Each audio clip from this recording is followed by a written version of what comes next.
Hi everyone, it's Chris here again from Web 105, bringing you some more tips and tricks for your not-for-profit organization. So in order to gain more donations and inspire volunteers, it's really critical to understand the fundamental concept of a marketing funnel. Many non-profit marketing campaigns make the mistake of launching without understanding the funnel and how it relates to potential donors. Here's how non-profit marketing funnels work. For the purposes of list building, you need to understand the fundamental concept of funnels. Marketing funnels refer to the different stages of a donor, starting from someone who's shown potential interest to someone who is donating and getting involved with your organization. The image on the screen now depicts a classic marketing funnel. This funnel was developed originally for businesses, but it can be easily adapted to non-profits too. Let's walk you through the 5 main stages of the funnel. Imagine the funnel as a process starting from when a person first hears about your organization to becoming an engaged donor. So stage 1 is the awareness stage. Here, the person has just become aware of your organization on the surface level. This may have happened through a Google search, YouTube video, social media, something like that. At this stage, they have no intention of donating or getting involved. They're just gaining basic awareness of your existence. Stage 2 is the opinion stage. After they've become aware, they are now building an opinion about your organization. They're developing opinions on what you do, why you do it, the size of the organization, and so on. For online purposes, most of this information is gathered from your website's about pages, blog posts, and articles, and other content. To influence those in the opinion stage, content is extremely important. Stage 3 is the consideration stage. At this stage, they're now considering whether they want to get involved or donate to your cause. Regular communications is key at this stage to keep the person from losing interest. Stage 4 is the preference stage. After the person completes their consideration stage and has decided to get involved, whether that's through donations or volunteering, they now begin to shop around. They're now looking at other non-profit organizations and trying to decide if they want to commit to yours. This is where your USP, which is your unique selling proposition, comes into play. As a non-profit, you still need to engage in the sales process. This is because you need to sell your donors on the idea that donating is a better use of money than spending it on other things for them. Your USP is the unique reason why your non-profit is different from other non-profits, but it must be framed in a way that is beneficial to the donor. For example, a non-profit USP might be that you provide extreme transparency and regular reports on how and where your donations are spent. This is beneficial for the donor because many of them worry about how their money will be used.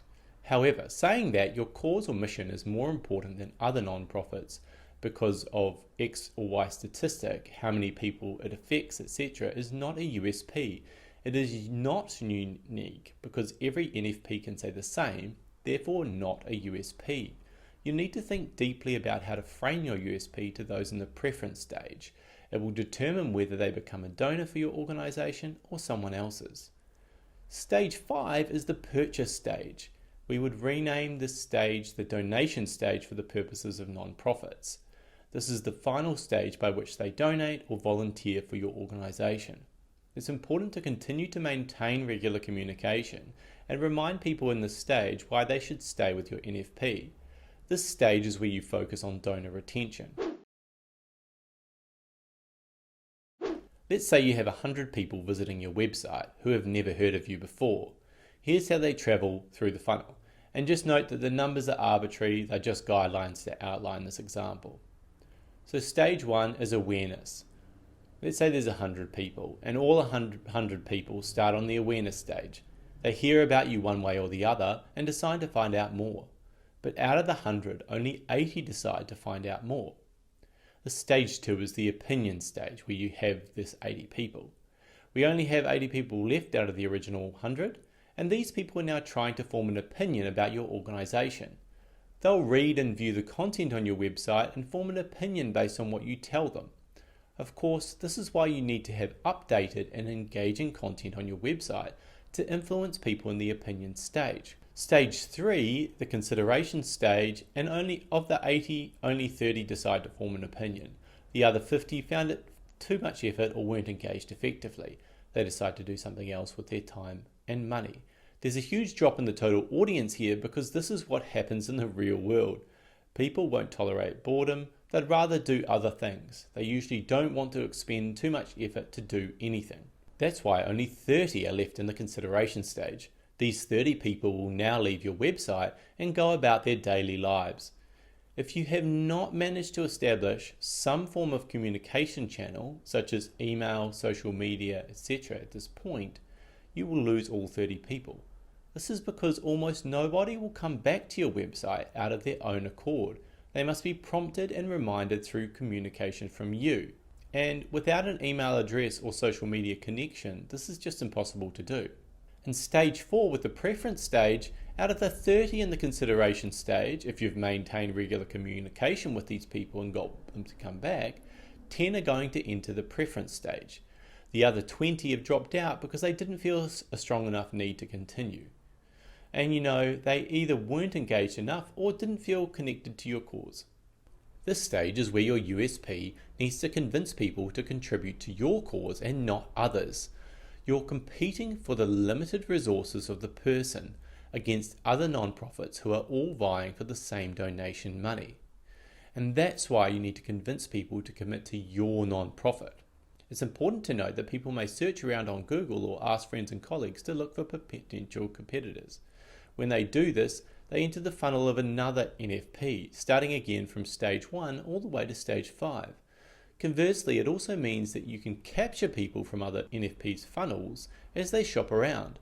If you do a good job of crafting and framing your USP, you may end up increasing the number of donations you get.